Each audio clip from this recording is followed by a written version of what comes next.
Luxurious. இது நம்ம family. தேர்தல் பத்திரங்கள் தொடர்பான வழக்கில் ஸ்டேட் பேங்க் ஆஃப் இந்தியா தரப்பில் முன்வைக்கப்பட்ட வாதங்களையும் நீதிபதிகள் எழுப்பிய சரமாரி கேள்விகளையும் விவரிக்கிறார் செய்தியாளர் நிரஞ்சன்குமார். தேர்தல் பத்திரங்களை நன்கொடையா வாங்கினாங்க அப்படின்ற விவரங்களை வெளியிடணும் அப்படின்ற ஒரு தீர்ப்பை கடந்த பிப்ரவரி 15 பிறப்பிச்சிருந்தாங்க. இந்த உத்தரவை அமல்படுத்துறதுக்கு செயல்படுத்துறதுக்கு எங்களுக்கு 3 மாத காலம் அவகாசம் வேணும் அப்படின்னு SBI சார்பா உச்சநீதிமன்றத்தில் மனு தாக்கல் செய்யப்பட்டிருந்தது. இந்த மனு மீதான விசாரணை இன்னைக்கு உச்சநீதிமன்ற தலைமை நீதிபதி அடங்கிய 5 பேர் கொண்ட அரசியல் சாசன அமர்வு முன்னாடி விசாரிக்கப்பட்டது. SBI வங்கி சார்பா மூத்த வழக்கறிஞர் ஹரிஷ் சால்வே ஆஜராகியிருந்தாரு. ஒரு வங்கி அப்படின்ற முறையில இந்த தேர்தல் பத்திர விவரங்களை ரகசியமா வைக்கணும் அப்படின்றத நாங்க முடிவெடுத்திருந்தோம். அதை நாங்கள் ரகசியமாகவும் வச்சிருந்தோம். இப்போ திடீர்னு உச்சநீதிமன்றத்துடைய இந்த உத்தரவை நாங்க செயல்படுத்தணும் அப்படின்னா அதுல நிறைய நடைமுறை சிக்கல் இருக்கு. இந்த தகவல்கள் எல்லாத்தையும் திரட்டுறதுல எங்களுக்கு நிறைய சிரமங்கள் இருக்கு. கால அவகாசம் வேணும் அப்படின்ற ஒரு விஷயத்தை கேட்டார். அதுக்கு பதிலளிச்ச நீதிபதிகள் நாடு முழுவதும் பல்வேறு கிளைகள்ல இந்த தேர்தல் பத்திரங்கள் விற்பனை செய்யப்பட்டாலும் அது சம்பந்தமான அனைத்து விவரங்களுமே சீலிடப்பட்ட கவர்ல மும்பையில் இருக்கக்கூடிய SBI வங்கியுடைய ஒரு கிளைக்கு தான் அனுப்பி வைக்கப்படுது.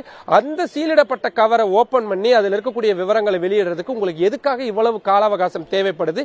கடந்த 26 நாட்களா நீங்க என்ன செஞ்சுக்கிட்டு இருந்தீங்க அப்படின்னு பல அடுக்கடுக்கான கேள்விகளை எழுப்புனாங்க.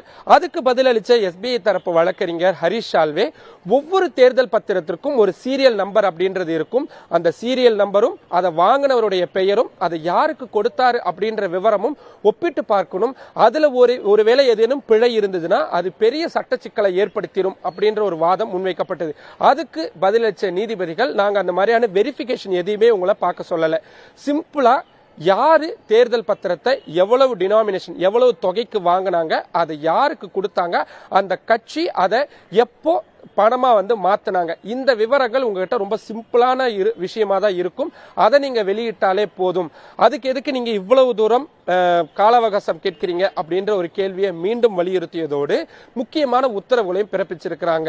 மார்ச் 12 மாலைக்குள்ள SBI வங்கி தேர்தல் பத்திரம் சம்பந்தமான அனைத்து விவரங்களையும் இந்திய தலைமை தேர்தல் ஆணையத்திட்ட கொடுத்தரணும். இந்திய தலைமை தேர்தல் ஆணையம் மார்ச் 15 மாலைக்குள்ள பொதுவெளியில இதை வெளியிடணும். ஒருவேளை இந்த உத்தரவை SBI வங்கி பின்பற்ற தவறும் பட்சத்தில் அவங்களுக்கு எதிராக நீதிமன்ற அவமதிப்பு நடவடிக்கை எடுக்கப்படும் அப்படின்ற ஒரு எச்சரிக்கையும் நீதிபதிகள் இன்றைய தினம் பிறப்பிச்சிருக்கிறாங்க.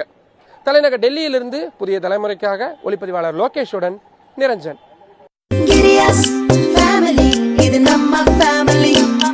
அன்பு Luxurious.